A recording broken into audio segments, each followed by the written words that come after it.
सामर्थ, महाभारत में आपने शब्द खूब सुने होंगे, सामर्थ हो तो दुर्योधन बढ़ाओ जंजीर और बांधो मुझे। कौन कहता है? भगवान कृष्ण कहते हैं। सामर्थ मतलब शक्ति की बात कर रहे हैं। किससे?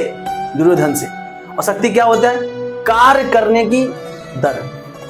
अगर दुर्योधन क्षमता है दुर्योधन में तो भगवान कृष्ण को जंजीरों से जकड़ सकता है, लेकिन क्षमता है ही नहीं उसके अंदर। उसके अंदर क्या है? शक्ति नहीं है। शक्ति होती तो बताता, बस क्षमता है।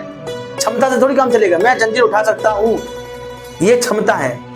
तुम जंजीर कितनी बार उठा सकते हो, लपेटे मार सकते हो, ये तुम्हारा पावर है, ये तुम्हारी शक्ति है। भगवान किसके अंदर शक्ति थी? उठा दी।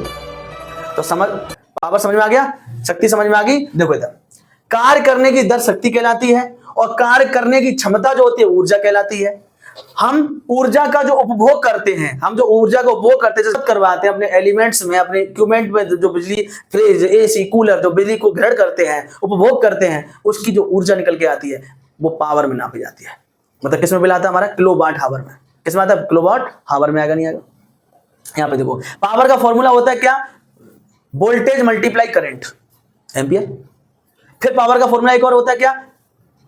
करंट का स्क्वायर मल्टीप्लाई रेजिस्टेंस। अगर आपको पावर और निकालना है, वोल्टेज के थ्रू निकालना है, तो वोल्टेज का स्क्वायर करोगे और रेजिस्टेंस का क्या कर दो? भाग कर दोगे, आपके पास क्या आ जाएगा? पावर आ जाएगा।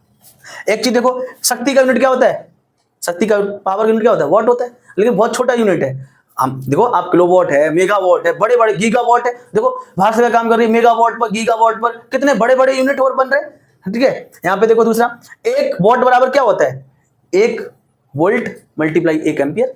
सेम रहेगा। देखो यहाँ पर ये चीज बदलनी